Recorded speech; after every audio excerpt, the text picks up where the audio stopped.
नमस्कार मित्रमैत्रिणींनो, माझे नाव आहे प्रीती पाटील जगदने आणि मी तुमच्या समोर घेऊन आले आहे आजच्या लोकसत्ता पेपरचं अनालिसिस. स्पेक्ट्रम अकॅडमी कडून आपल्या सर्वांचं हार्दिक स्वागत. चला तर मग बघूया आजच्या इम्पॉर्टंट न्यूज. IPL जो आहे तो कोरोनामुळे स्थगित करण्यात आलेला आहे. 4 संघाच्या खेळाडूंना IPL ची बाधा झाल्यानंतर इंडियन प्रीमियर लीग म्हणजेच IPL ही स्पर्धा त्वरित स्थगित झालेली आहे. मराठा आरक्षण प्रकरणी आज निकाल येणार आहे. सगळ्यांना माहीतच आहे की मराठा आरक्षणाचा जो विषय आहे याच्यामध्ये जो सगळ्यांचं लक्ष त्याच्याकडे लागलेलं आहे आणि मराठा आरक्षण वैधतेला सर्वोच्च न्यायालयाला आव्हान देण्यात आलेलं होतं की खरंच हा मराठा आरक्षण तुम्ही देऊ शकता का, कारण की ह्याच्यामध्ये आपण इंदिरा सहानीची एक जजमेंट आहे ज्याच्यामध्ये सांगितलं होतं प्रिव्हियस ज्या जजमेंट्स आहेत त्याच्यानुसार 50% पेक्षा जास्त आरक्षण हे देऊ शकत नाही, पण हे 50%च्या मर्यादा भंगाचा मुद्दाही ह्याच्यामध्ये समावेश आहे. अनेक राज्यांनी 50%ची आरक्षणाची मर्यादा आधीच बांधलेली आहे. आपण तामिळनाडू अनेक जे राज्य बघू शकतो की त्याच्यामध्ये 65-63% लोकांनी रिझर्वेशनच दिलेलं आहे. आता याच्यावर मराठा आरक्षण संबंधी काय निकाल सुप्रीम कोर्ट देत आहे हे आज आपल्याला सर्वांनाच बघायचंय. ओके, नंतरची जी इम्पॉर्टंट न्यूज आहे ती आहे की कोरोना काळामध्ये बालकांच्या असहाय्यतेचा गैरफायदा घेण्याचा प्रयत्न झालेला आहे. आता सगळ्यांना माहित आहे की आई वडिलांचं बऱ्याचशा निधन झालेलं आहे आणि त्यामुळे काय मूल दत्तक घ्यायचे आहे अशा संदेशाचे पेव सध्या समाज माध्यमावर फुटले आहे. अशा असहाय्य बालकांना बेकायदेशीररित्या दत्तक घेण्याचे किंवा विक्री करण्याचे प्रयत्न देखील समोर आलेले आहेत. या घटनांची राज्य सरकारने गंभीर दखल घेतली असून अशा समाजकंटकावर थेट गुन्हा नोंदवण्यासह कठोर कारवाई करण्याचा इशारा देखील महिला आणि बाल कल्याण विभागाने घेतला आहे. म्हणजे खूपच विचित्र प्रकार होत आहे की कोरोनामुळे आई वडील वारले आहेत तर मूल दत्तक घ्यायचं असं समाज माध्यमावर देतात, परंतु त्यांना बेकायदेशीरपणे दत्तक घेऊन त्याची नंतर पुढे एक प्रकारे ह्युमन ट्रॅफिकिंग केली जाते. आणि आपल्याला सगळ्यांना माहितच आहे आर्टिकल 23 अंडर प्रोहिबिट करते की ह्युमन ट्रॅफिकिंग म्हणजे मनुष्याची खरेदी विक्री करण्यास एक साफ म्हणजे बंदी आपल्याला आहे. ओके, आता ह्याच्यामध्ये महिला आणि बाल कल्याण आयुक्तालयाचे आव्हान, बेकायदा दत्तक प्रक्रिया होत असल्याचे आढळल्यास संबंधितावर गुन्हा दाखल होऊ शकतो आणि मूल दत्तक घेण्यासाठी कायदेशीर प्रक्रियाला अवलंब करणे आवश्यक आहे. बेकायदा दत्तक प्रक्रिया रोखण्यासाठी त्याची माहिती 1098 या हेल्पलाईनवर अथवा स्टेट ऑडिशन रिसोर्स एजन्सी या क्रमांकावर देण्यात आलेले आहे असं सांगितलेलं आहे. आता ह्याच्यामध्ये आपण बघू शकतो की यासाठी नियम काय काय आहेत. नियम आहेत की आपले जो IPC कोड आहे त्याच्या अंतर्गत देखील असं बेकायदा कृत्य जर केलं IPC 1860 जो आहे IPC चा कायदा त्याच्या अंतर्गत आपण शिक्षा ठोठावू शकतो. प्लस दुसरं आहे की बालकाची काळजी आणि संरक्षण अधिनियम हे 2015 मध्ये आलेलं आहे. तसं दत्तक नियमावली 2017 याच्या अंतर्गत आपण एक प्रकारे त्याच्यावर ठोस म्हणजे कारवाई करू शकतो. तसेच आपल्याला आर्टिकल 23 जो आहे आपला कॉन्स्टिट्यूशनचा 23 जे आर्टिकल आहे त्याच्यामध्ये prohibition of trafficking human being and force labour म्हणजे तुम्ही ट्रॅफिकिंग म्हणजे मनुष्याची खरेदी विक्री करू शकत नाही, हे आपल्याला एक मूलभूत हक्क संविधानामध्ये दिला आहे. ओके, आता ह्या न्यूज बद्दल झालंय. आता दुसऱ्या न्यूज कडे वळूया. मांजर कुळातील प्राण्यांची ही कोरोनानी चाचणी झालेली आहे. आता बघा की मनुष्याला तर ऑब्व्हियसली कोरोनाची आपल्या इथे लाट आलेलीच आहे, परंतु आता हे प्राणी देखील कोरोनाने बाधक होत आहेत. कोरोनाच्या पहिल्या लाटेत विदेशातील प्राणी संग्रहालयातील वाघांना तर दुसऱ्या लाटेत भारतातील प्राणी संग्रहालयातील सिंहांना देखील कोरोनाची लागण झालेलं केंद्रीय प्राणी संग्रहालये प्राधिकरण सतर्क झाले आहेत. संपूर्ण भारतातील प्राणी संग्रहालयातील मांजर या कुळातील प्राण्यांची कोरोना चाचणी करण्याबाबतचे निर्देश देण्यात आलेले आहेत. म्हणजे आता ह्यांना सुद्धा लागण झालेली आपल्याला दिसू लागलेली आहे. माजी राज्यपाल जगमोहन यांचं निधन झालेलं आहे. आता माजी केंद्रीय मंत्री तसेच जम्मू काश्मीरचे माजी राज्यपाल जगमोहन यांचं वयाच्या 93व्या वर्षी निधन झालेलं दिसतं. ते एक कठोर प्रशासक होते, उत्तम लेखक, ध्येयनिष्ठ राजकारणी गमावल्याची भावना जगमोहन यांच्या निधनानंतर व्यक्त झाली. आणीबाणीच्या कालखंडात दिल्ली विकास प्राधिकरणाचे उपाध्यक्ष असताना शहराच्या सौंदर्यीकरणाच्या कामावरून वाद झाला होता. त्यावेळी निदर्शने झाली. तुर्कमान गेट सारख्या ठिकाणी तर त्याला हिंसक वळण देखील आले. याच काळात संजय यांचे विश्वासू म्हणून गणले ते जात होते. कार्यक्षम अधिकारी म्हणून त्यांचा लौकिक होता, त्यामुळेच प्रशासनात त्यांना महत्वाच्या जागा होत्या. राज्यपाल पद तसेच केंद्रात मंत्रीपदही त्यांनी भूषवले. दिल्लीचे नायब राज्यपाल असताना 1982 मध्ये आशियाई क्रीडा स्पर्धांचे यशस्वी आयोजन केल्याबद्दल त्यांचं कौतुक देखील केलं जातं. जम्मू काश्मीरचं राज्यपालपदी असताना काही भूमिकामुळे वाद निर्माण झाला होता. तो 1984 मध्ये या ठिकाणी ते प्रथम राज्यपाल होते. 90 मध्ये पुन्हा त्यांची नियुक्ती झाली, मात्र व्ही.पी. सिंग यांच्या नेतृत्वाखाली सरकारशी मतभेद झाल्याने काही महिन्यातच त्यांना हटवण्यात आले. पुढे त्यांनी भाजपमध्ये प्रवेश केला. नवी दिल्ली मतदारसंघातून ते भाजपसाठी निवडून आले.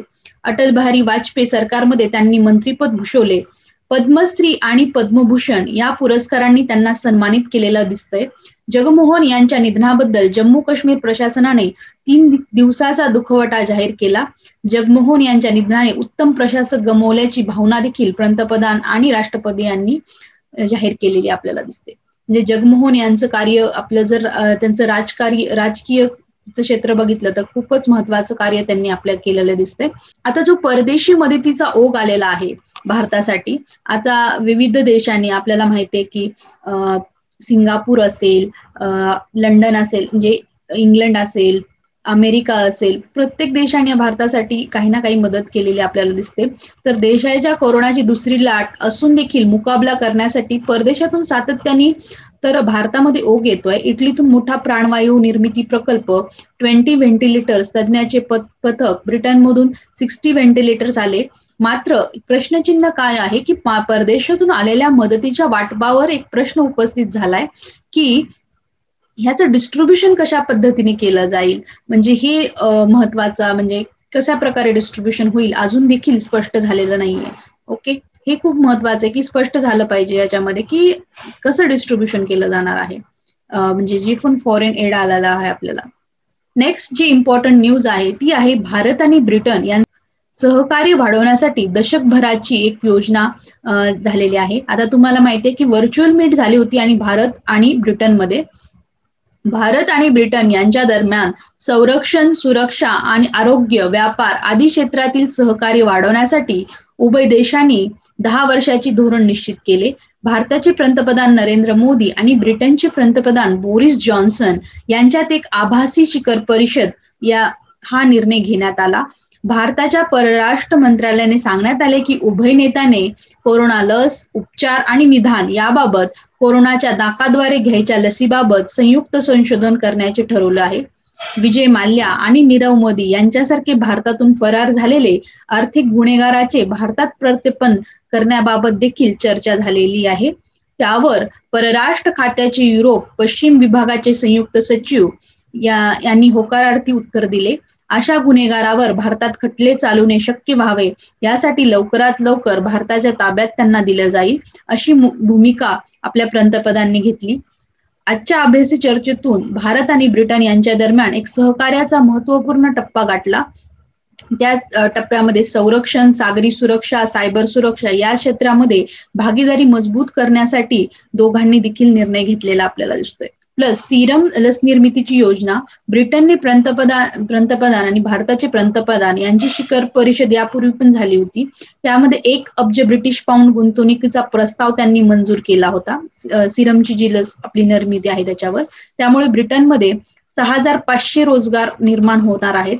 व्यापार करारातून ब्रिटन आणि भारत यांच्यामध्ये जी गुंतवणूक आहे ती 2030 पर्यंत दुप्पट होण्याची अपेक्षा आहे.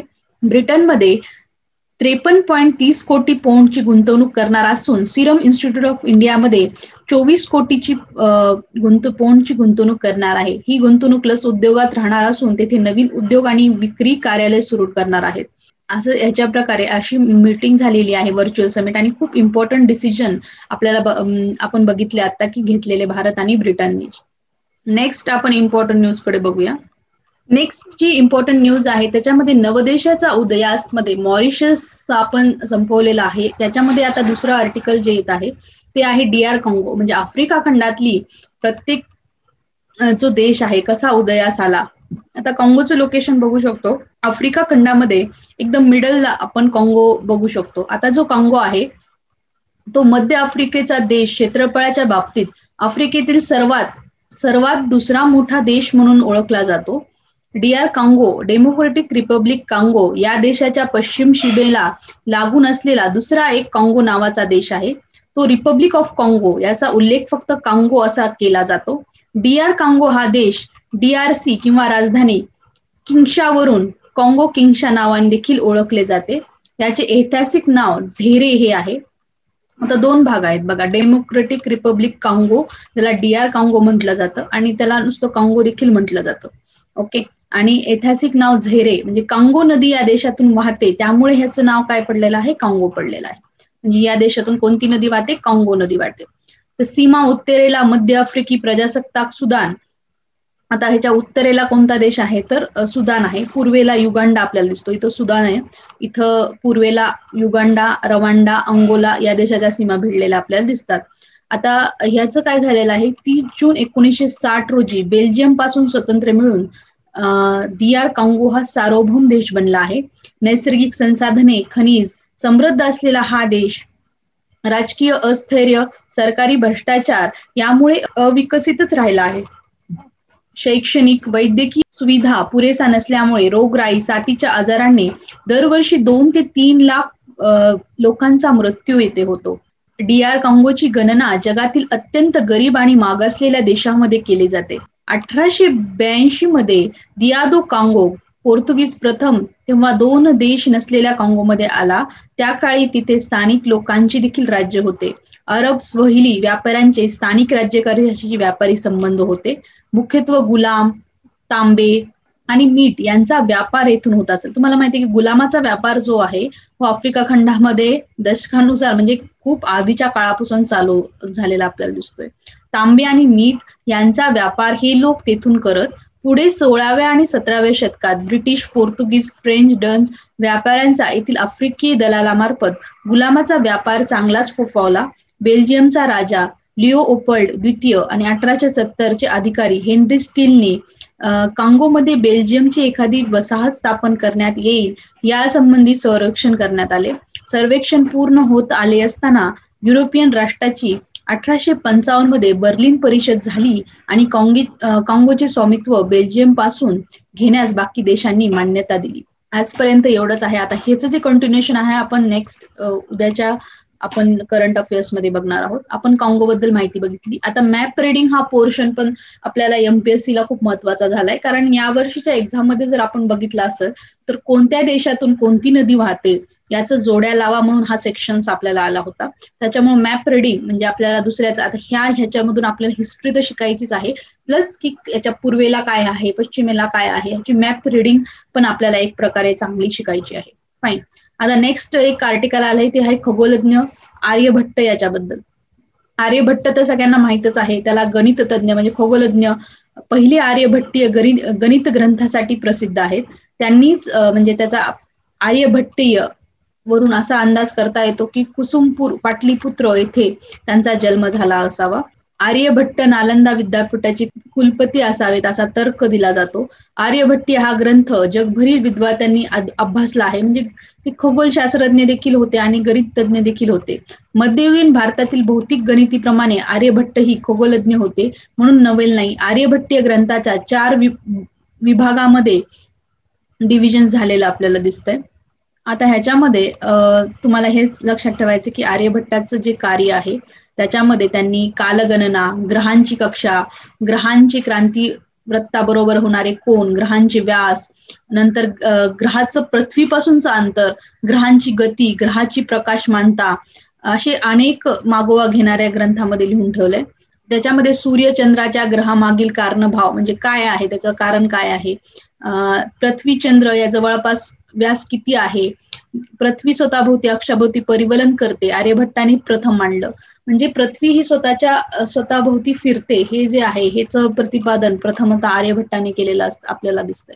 म्हणजे त्यांचं खगोलशास्त्रज्ञामध्ये खूप मोठं योगदान दिसतंय. प्लस गणितामध्ये त्यांनी घनमूळ काढायचंय, प्लस घनफळाची सूत्रे, गणित, कट्टक सोडवण्याची पद्धत, त्रिराशीय, एकपदीय समीकरण, पाय आसन, मूलभूत त्रिकोणमिती, ज्या फळाच्या किमती, या सगळ्या साइन गुणोत्तराला देखील आर्यभट्टाच्या ग्रंथामध्ये लिहिलेलं आपल्याला दिसतं. म्हणजे गणित आणि खगोलशास्त्रज्ञ ह्याच्यामध्ये त्यांचं कॉन्ट्रीब्युशन जे आहे खरंच खूप महत्वाचं आपल्याला दिसतंय. नेक्स्ट जे आपलं आर्टिकल आहे इम्पॉर्टंट ते आहे झाडे आणि ऑक्सिजन. वृक्षतोडीमुळे हवेतील ऑक्सिजन कमी झाला आहे म्हणून वैद्यकीय ऑक्सिजन कमी आणि महाग मिळतो असं अवैज्ञानिक माहिती सध्या समाज माध्यमातून पसरवली जात आहे. प्रत्यक्षात हवेतल्या ऑक्सिजनचे प्रमाण टिकून आहे ते फ्लायटोप्लॅन्क्टन या महासागराच्या पृष्ठभागावर तरंगणाऱ्या आद्य वनस्पतीमुळे हे जे ऑक्सिजनचं प्रमाण आहे ते अद्यापही टिकून आहे असं आर्टिकल आपल्याला दिसतंय. आता ह्याच्यामध्ये ऑक्सिजनचं जे मूळचं कारण आहे ते त्यांनी सांगितलं की प्रत्येक वृक्षतोडीमुळे ऑक्सिजनचं प्रमाण कमी झाले. ऑब्व्हियसली हे सोशल मीडियावर तर सगळीकडे पसरलेलं आपल्याला दिसतंय. त्याच्यामध्ये लेखकाचं म्हणणं आहे की वृक्षतोडीमुळे हवेतील ऑक्सिजन कमी झाला म्हणून वैद्यकीय ऑक्सिजन कमी किंवा महाग आहे हे एक हाती प्रतिपादन केलं जात आहे. आता वातावरणातील वायू बघा की पृथ्वीच्या वातावरणातील ऑक्सिजनची 2 संयुगे सजीव सृष्टीच्या दृष्टीने फार महत्वाची आहे. एक वातावरणाच्या वरच्या स्तरात असलेला ओझोन आणि दुसरे म्हणजे आपला प्राणवायू ऑक्सिजन म्हणजे O3 जो ऑक्सिजन O3 ला आपण ओझोन असं म्हणतो आणि O2 जो आपला ऑक्सिजन आहे. ओझोनचा थर आपल्याला अपायकारक असणाऱ्या सूर्याची जे ओझोन काय करतो की जे पण UV रेज आहेत जे सूर्याची अपायकारक किरणे आहेत त्यांना एक प्रकारे रोखण्याचं काम करतो. किरण पृथ्वीपर्यंत येण्यापासून थोपवतो. आज पृथ्वीच्या पृष्ठभागावर वातावरणाच्या संपर्कात वावरणारे सर्व सजीव आणि जीवन व्यवहार चालू ठेवण्यासाठी इंधन म्हणून लागणारा प्राणवायू श्वसनाद्वारे हवेतून मिळतो. हवेत त्याचं प्रमाण किती 21% ऑक्सिजनचं प्रमाण. ओके, वातावरणाचा सर्वात मोठा घटक जो आहे तो नायट्रोजन आहे, त्याचं प्रमाण किती 78%. आता याखेरीज इतर काही वायू अत्यल्प प्रमाणात वातावरणात भाग आहेत. त्यापैकी कार्बन डायऑक्साईड संपूर्ण वातावरणाचा 1 दशलक्ष भाग केले तर आजच्या घडीला कार्बन डायऑक्साईड फक्त 400 भाग आहे. त्यातही नैसर्गिक असणारे कार्बन डायऑक्साईडचे प्रमाण 250 भाग इतकेच आहे. त्यामुळे ऑक्सिजनची कार्बन डायऑक्साईडचं प्रमाण कशामुळे वाढलं? ऑब्व्हियसली औद्योगिकरणमुळे पोल्युशन झालं आहे, त्याच्यामुळेच आपल्याला कार्बन डायऑक्साईडचं प्रमाण वाढलेलं दिसतंय. आता नैसर्गिक ऑक्सिजनचं मूळ काय आहे की वातावरणाचा जिथं स्पर्शही होत नाही अशा जागीही काही सूक्ष्मजीव राहतात. पाण्याखाली प्राण्यांच्या आतड्यामध्ये त्यांना आपले जीवन व्यवहार चालण्यासाठी हवेतून ऑक्सिजन घेण्याची गरज पडत नाही, किंबहुना ऑक्सिजनयुक्त हवेचा संपर्कही त्यांच्यासाठी घातक असतो. हे पृथ्वीवरील सर्वात प्राचीन सजीव आहेत. एकेकाळी सूक्ष्मजीव पृथ्वीवर राज्य करत होते पण इथे लपून राहण्याची गरज नव्हती, कारण पृथ्वीच्या वातावरणात तो ऑक्सिजन नव्हताच. त्यावेळी पृथ्वीच्या वातावरणात मुख्य घटक जो होता तो कार्बन डायऑक्साईड होता. म्हणजे पृथ्वीच्या काही जे सजीव आहेत त्यांना ऑक्सिजन जरी घेतला तरी ते मृत्यू पावतात, कारण की अगोदरच्या काळामध्ये पृथ्वीवर ऑक्सिजन नव्हताच, पण त्यावेळेस मुख्य घटक होता कार्बन डायऑक्साईड. साधारण 2 ते 2.5 अब्ज वर्षापूर्वी एका नव्या सूक्ष्मजीवाची उत्क्रांती झाली. ते सूक्ष्मजीव हवेतील कार्बन डायऑक्साईड, जमिनीवर पाणी आणि अंतराळातून येणारा सूर्यप्रकाश यांच्या सहाय्याने आपले अन्न स्वतः तयार करू लागले. या प्रक्रियालाच प्रकाश संश्लेषण म्हणतात. ऑक्सिजन वायू हा प्रक्रियेतून उरणारा एक कचरा होता. या जीवाणूंना नीलहरित जीवाणू म्हणजे सायनोबॅक्टेरिया असं म्हणतात. या जीवाणूची वाढ इतक्या झपाट्याने झाली की त्यांच्यामुळे हवेतील जे कार्बन डायऑक्साईडचे प्रमाण आहे इतके नगण्य, इतके कमी झाले की या जीवाणूंनी बाहेर फेकलेला काही ऑक्सिजन वातावरणाच्या अगदी वरच्या स्तरात पोहोचला. तेथे सातत्याने होणाऱ्या वैश्विक माऱ्यामुळे रासायनिक उलटापलटी होऊन ओझोन ची निर्मिती झाली. बाकीचा ऑक्सिजन वायू म्हणजे ऑक्सिजनचे 2 अणू एकत्र येऊन रेणू वातावरणाच्या खालच्या थरातच जमा होत गेला. त्यामुळे त्याचे प्रमाण 21% पर्यंत गेले. पण यामुळे ऑक्सिजन वायू आणि विषममान अशा प्राचीन सूक्ष्मजीवाची मात्र देमाय धरणी ठाय अशी व्यवस्था झाली. त्यातून तगून राहण्यासाठी वातावरणाचा संपर्क होणार नाही अशा जागा शोधाव्या लागला. काही सूक्ष्मजीवांमध्ये मात्र हवेतील ऑक्सिजनचा वापर करूनही ऊर्जा मिळवण्यासाठी श्वसनक्रियाची प्रक्रिया उत्क्रांत झाली. वनस्पती आणि पेशीची उत्क्रांती या साऱ्या घडामोडीमुळे वनस्पती पेशीमध्ये प्रकाश संश्लेषणाद्वारे अन्न तयार करताना ऑक्सिजन बाहेर टाकणारा क्लोरोफिल आणि श्वसनाद्वारे मिळालेला ऑक्सिजन वापरून ऊर्जा निर्मिती करणारे मायक्रोकॉन्ड्रिया असतात. तर काही पेशीमध्ये मायक्रोकॉन्ड्रिया असतात. क्लोरोफिल आणि मायक्रोकॉन्ड्रिया एकाकाळी एक स्वतंत्र जीवाणू आहेत, पण आता ते पेशीचे भाग आहेत. पेशीची उत्क्रांत झाल्याशिवाय बहुपेशीय सजीव उत्क्रांत होण्याचा मार्ग मोकळा झाला. आज जी वनस्पती प्राणीसृष्टी पृथ्वीवर आहे त्यातूनच एक उभा राहिलेली आहे. थोडक्यात पृथ्वीच्या वातावरणात जो ऑक्सिजन आहे तो झाडांनी नाही तर नीलहरित जीवाणूंनी निर्माण केला आहे. म्हणजे एक प्रकारे लेखकांनी सांगितलं आहे की जो पण ऑक्सिजन आता पृथ्वीवर निर्माण झालाय, अगोदरच्या काळात तर ऑक्सिजनचं प्रमाण नव्हतंच, फक्त कार्बन डायऑक्साईड होता. परंतु जे जीवाणू होते, सायनोबॅक्टेरिया जे होते, ते काय करायचे, कार्बन डायऑक्साईड, हवेचं प्रकाश संश्लेषण, ऑक्सिजन एक प्रकारचा कचरा असलेला आपल्याला अगोदरच्या काळात सुद्धा दिसला जातो. आणि त्याच्यामुळे काय व्हायचं की जो कचरा होता, ऑक्सिजन एक प्रकारे कचरा होता आणि कचरा असल्यामुळे तो बाहेर फेकला जायचा. बाहेर फेकल्यामुळे काय व्हायचं की ते त्याचं नंतर हळूहळू प्रमाण इतकं वाढलं की 21% आपल्याला हे प्रमाण गेलेलं दिसतंय. आणि 21% प्रमाण गेल्यानंतर ते हळूहळू जे दुसरे जीवाणू आहेत त्याची उत्क्रांती व्हायला लागली. आणि म्हणजे त्यांना इन शॉर्ट सांगायचं की झाडापासून ऑक्सिजन कधी बनलाच नव्हता, तो नीलहरित जीवाणूंनी बनला होता. वनस्पती प्रकाश श्लेषण करतात हे खरं, पण वनस्पती श्वसनही करतात. प्रकाश संश्लेषणासाठी प्रकाश आवश्यक आहे, त्यामुळे फक्त दिवसात घडू शकते, श्वसन मात्र अहरोज चालू शकते.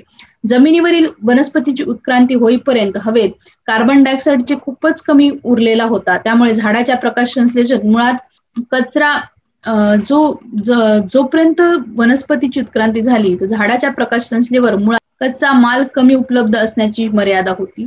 हवेतील ऑक्सिजनचे प्रमाण गेली कोट्यवधी वर्षे संतुलित राहिले आहे. या काळात जमिनीवरील हिरवाईच्या क्षेत्रात सातत्याने बदल होत असलेले आपल्याला दिसतात. त्यामुळे काही नैसर्गिक आहे तर ते माणसाच्या व्यवहारामुळे देखील आहेत, पण साऱ्या उलथापालथीमध्ये हवेतील ऑक्सिजनचे प्रमाण तेवढेच राहिले आहे. कार्बन डायऑक्साईडच्या प्रमाणात मात्र वाढ झाली आहे. काही मानवनिर्मित प्रदूषक आता आपल्या वातावरणाचा भाग बनलेले आहेत. नैसर्गिक परिसंस्था, विशेष जंगल, एकटी झाडे नव्हे तर वातावरणातील कार्बन डायऑक्साईडचे प्रमाण आणि प्रदूषकाचे प्रमाण नियंत्रण ठेवण्याचे काम करू शकते. सर्व वनस्पती आणि प्राणी श्वसन करत असून देखील हवेत ऑक्सिजनचे प्रमाण कायम राहते. याला फ्लायटोप्लांक्टन ही महासागराच्या पृष्ठभागावर तरंगणारी ही आद्य वनस्पती आहे. आणि या वनस्पतीच्या उत्क्रांतीतील अगदी सुरुवातीच्या या वर्षातील प्रजाती आहे. त्याच्यामध्ये नीलहरित जीवाणू हेही वर्गाचाच भाग असलेले आपल्याला दिसतात. जगातील एकूण हिरवाईचे वजन केले तर फ्लायटोप्लॅंक्टन हा 1% आहेत, पण पृथ्वीवरील एकूण प्रकाश संश्लेषणापैकी निम्मे प्रकाश संश्लेषण यांच्या मार्फत होते. त्यामुळे हवेतील ऑक्सिजनची काळजी असेल तर सागरी फ्लायटोप्लॅंक्टनचे संरक्षण आणि संवर्धन करणे हे झाडे लावण्यापेक्षा देखील जास्त महत्वाचे आहे. या बाबतीत काही वाचकांना वाटेल की झाडे आणि ऑक्सिजनचा संबंध नसला, या निमित्ताने झाडाचे महत्व तरी लोकांना पटत असेल तर चांगलेच आहे, पण चांगली गोष्ट ही तिच्या मागील योग्य कारण समजून घेणे असेल तर ती टिकाऊ असते. नैसर्गिक परिसंस्था टिकवणे हा महत्वाचाच आहे हे सर्वांना समजले असेल तर जागा दिसेल ते हाताला येणारी रोपटी लावून वृक्षारोपण सोहळे करायचे. त्याचवेळी जैवविविधता जतन करण्याची आरक्षित केलेल्या जमिनीवरील सर्व संमतातील लचके तोडायचे घडले नसते. झाडांना हवेतील ऑक्सिजनचा संबंध नाही हे सर्ववाद वैद्यकीय ऑक्सिजनची कमतरता हे आजच्या नियोजनाच्या अभावामुळे आपल्याला दिसते. तुम्ही तुमच्या परिसरातील झाडे तोडली म्हणून निर्माण झाली असा युक्तिवाद नाही. म्हणजे खूपच इम्पॉर्टंट आर्टिकल जे आहे पर्यावरणाच्या दृष्टिकोनातून हे दिलेले आहे. याच्यामध्ये खूप सारे इम्पॉर्टंट पॉइंट्स आहेत की जे फ्लायटोप्लॅंक्टन्स असतात जे महासागरावर तरंगतात, ते नीलहरित जीवाणू जे आहेत ते ऑक्सिजन मेंटेन करण्याचं काम आपल्याला करताना दिसतात. आणि हे खूप महत्वाचा भाग आणि ह्यांचं जैवसंवर्धन करणं हे खूप महत्वाचं आहे. झाडे लावणे तर इम्पॉर्टंट आहे, तर त्याबाबत ह्यांचं संरक्षण आणि संवर्धन करणं हे सुद्धा खूप इम्पॉर्टंट आहे. याच्यामध्ये ऑक्सिजन, कार्बन डायऑक्साईड आणि नीलहरित जीवाणू ह्यांचा जो इम्पॉर्टंट रोल दिलेला आहे आणि हवेमधील ह्यांचा गॅसेस मध्ये कसं परिवर्तन घडून आलं हे खूप सुंदर आर्टिकल मधून वर्णन केले आहे. आणि ही व्हेरी व्हेरी इम्पॉर्टंट आर्टिकल तुमच्या एक्झामसाठी असू शकते. नेक्स्ट इम्पॉर्टंट आर्टिकल मध्ये बघूया की राज्यामध्ये 45% पाण्याचा साठा सध्या तरी शिल्लक असलेला आपल्याला दिसतो. गेल्या वर्षी झालेल्या चांगल्या पावसामुळे मे महिना उजळला तरी राज्यात इंदाचे पाण्याचे दुर्भिक्ष जाणवले नाही. जलाशयामध्ये एकूण 45% साठा शिल्लक आहे आणि अद्याप पाण्याची टंचाई जाणवली नाही. त्याच्यामुळे मुख्य जायकवाडीमध्ये 48%, मांजरामध्ये 81%, निमतेरणामध्ये 56%, भातसामध्ये 43.76, निळवंडेमध्ये, भंडारा, बार्ची यामध्ये 40%च्या पुढेच आपल्याला पाण्याचे साठे दिसतात. आता विभागनीय म्हणजे कोकण जो विभाग आहे महाराष्ट्रातला त्याच्यामध्ये 50%, पुणेमध्ये 38%, अमरावती, नागपूर, नाशिक यामध्ये 40+ म्हणजे 40+ आपल्याला पाण्याचा साठा दिसतोय. ही चांगली गोष्ट आहे, म्हणजे यंदाच्या उन्हाळ्यात पाण्याची जी टंचाई आहे ही कुणाला दिसणार नाहीये. फाईन.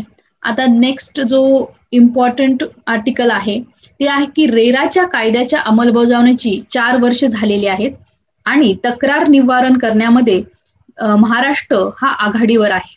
आता रेरा म्हणजे काय? रेरा म्हणजे real estate regulation and development act. आता real estate regulation and development act हा 2017ला 1 मे 2017ला महाराष्ट्रात इम्प्लिमेंट झालेला आपल्याला दिसतो. 2016ला मंजूर केला होता, पण लागवणी करून अंमलबजावणीपर्यंत 2017 आलेला आहे. याचा मेन उद्देश काय होता? मेन उद्देश रेराचा जो जमीन आणि किंवा रिअल इस्टेट या क्षेत्रात कायद्याने नक्की काय बदल घडवला, काय सांगतो कायदा याच्याबाबत आहे की जे लोक आपली आयुष्यभराची पुंजी साठवून घरे, फ्लॅट विकत घेतात त्यांचे पैसे लुटून बिल्डर लॉबीकडून घराच्या नावाखाली अनेक वेळा पोकळ आश्वासने देखील दिले जातात. अनेकदा घर ताब्यात मिळवण्यासाठी प्रचंड विलंब होतो किंवा बिल्डरने आपला शब्द पाळला नाही तर आपल्याला विलंबाचे परिणाम, आर्थिक नुकसान हे फ्लॅट होल्डरला सहन करावे लागते. त्यांचे हक्क आणि त्यांचा हितसंबंध सुरक्षित राहावे हा या कायद्याचा एक प्रमुख हेतू होता. आता ह्याच्यामध्ये की जे फ्लॅट बिल्डर असेल किंवा एक प्रकारे नावाची नोंदणी असेल, ट्रान्सपरन्सी यावी तुमच्या कामामध्ये, त्यामुळे या कायद्याचा मेन म्हणजे उद्देश तोच आहे की प्रत्येक राज्यात स्थावर मालमत्ता नियमन प्राधिकरणाची स्थापना करणे हे बंधनकारक होते. बिल्डर विरुद्ध कारवाई करण्याबाबत प्राधिकरणाला अधिकार होते. बांधकाम सुरू असलेल्या प्रकल्प रेरा अंतर्गत येणार. 8 पेक्षा अधिक अपार्टमेंटच्या सर्व व्यावसायिक निवासी प्रकल्पासाठी नोंदणी आवश्यक आहे. बिल्डरने नोंदणी न केल्यास प्रकल्पाच्या 10% रक्कम त्यांना दंड दिले जाईल. प्रकल्प कृतीस उर्षित झाल्यास ग्राहकाच्या अतिरिक्त EMI वरील व्याज बिल्डरला द्यावे लागणार. नव्या नियमांतर्गत कार्पेट क्षेत्रफळ वेगळ्या पद्धतीने मोजण्यात येणार. प्रकल्पातील त्रुटीबाबत घराचा ताबा घेतल्यानंतर 1 वर्षाच्या आत लिखित तक्रार करून विक्रीनंतरच्या सेवेची मागणी करता येणार. आणि फ्लॅटच्या विक्रीतून मिळणारी 70% रक्कम जी आहे ती बिल्डरला वेगळ्या बँकाच्या खात्यात ठेवावी लागणार. बिल्डरने प्रकल्पाची योजना, सरकारची परवानगी, जमिनीची माहिती ही प्रकल्प पूर्तीच्या कालावधीत ग्राहकांना देणे हे अनिवार्य आहे. म्हणजे एवढा चांगला कायदा रेरा जो आला होता त्याच्यामध्ये तक्रार निवारणात महाराष्ट्र आता त्याला 4 वर्ष झाली आणि महाराष्ट्र ते आघाडीवर आहे. गृह खरेदीदार आणि बांधकाम व्यवसायातील तक्रारीचे निराकरण करण्यासाठी 4 वर्षापूर्वीच महाराष्ट्र स्थावर संपदा नियामक प्राधिकरण म्हणजे महारेराची स्थापना करण्यात आली. 4 वर्षात महारेराच्या संकेतस्थळावर 14,227 तक्रारी करण्यात आल्या. म्हणजे ज्या पण बिल्डर्सने फसवलं आहे किंवा काही झालेलं आहे अशा तक्रारी या संकेतस्थळावर करण्यात आला. त्यापैकी 9,271 तक्रारीचा निपटारा झाला आहे. अन्य राज्याच्या तुलनेमध्ये या तक्रारी निवारणामध्ये महाराष्ट्र आघाडीवर आपल्याला दिसतो. 1 मे 2017 जसं आपण आधी सांगितलं की त्यामध्ये कायद्याची अंमलबजावणी झाली. रेरा कायदा लागू होण्यापूर्वी गृह खरेदीदार असुरक्षित होता. रेरा कायद्यामुळे काय झालं की खरेदीदारावर बांधकाम व्यवसाय तसेच खरेदी विक्री व्यवहार करणारे दलाल या नियमावलीच्या कक्षेत आले आणि रेरा कायदा राबवताना अनेक अडचणींना तोंड देणारे रिअल इस्टेट विधेयक पारदर्शकता आणण्याच्या हेतूने मंजूर झाला. ग्राहकाच्या हिताचे रक्षण आणि विकासाकडून केल्या जाणाऱ्या गैरप्रकारांना आळा बसवण्यासाठी रेरा कायद्याची अंमलबजावणी करण्यात आली. रेरा प्रॅक्टिशनर असोसिएशनचे अध्यक्ष यांनी असं नमूद केलंय. केंद्रीय गृहनिर्माण आणि शहरी व्यवहार मंत्रालयाने दिलेल्या आकडेवारीनुसार मे 2017 रेरा कायद्यातील तरतुदी लागू झाल्यानंतर विविध राज्यातील रेरा अधिकाऱ्यांनी 67,539 एवढी प्रकरण जे आहेत हे निकाली काढलेले आपल्याला दिसते. अन्य राज्याच्या तुलनेत महाराष्ट्र हे रेरा कायद्याची अंमलबजावणी करण्यास आघाडीवर आहे. महारेरेचे संकेतस्थळ अद्ययावत आहे आणि गृह खरेदीच्या तक्रारी ऑनलाईन पद्धतीने ऐकणारे महाराष्ट्र हे एकमेव राज्य ठरलेलं आहे. हा कथा क्वेश्चन फॉर्म होऊ शकतो की गृह खरेदीच्या तक्रारी ऑनलाईन पद्धतीने ऐकणारे कोणते राज्य असं एकमेव राज्य आहे, तर ऑब्व्हियसली महाराष्ट्र. तर कोरोनाच्या संसर्गात राज्यातील सर्व शासकीय कामकाज हे ठप्प पडले आणि महारेराचे कामकाज पूर्णपणे ऑनलाईन तसेच दृकश्राव्य सुविधेनुसार म्हणजे व्हिडिओ कॉन्फरन्सनुसार होत असल्याचं फायदा पक्षकारांना होत आहे. खूपच इम्पॉर्टंट न्यूज आहे आणि खूप छान एक्सप्लेन केलेलं आहे. फाईन.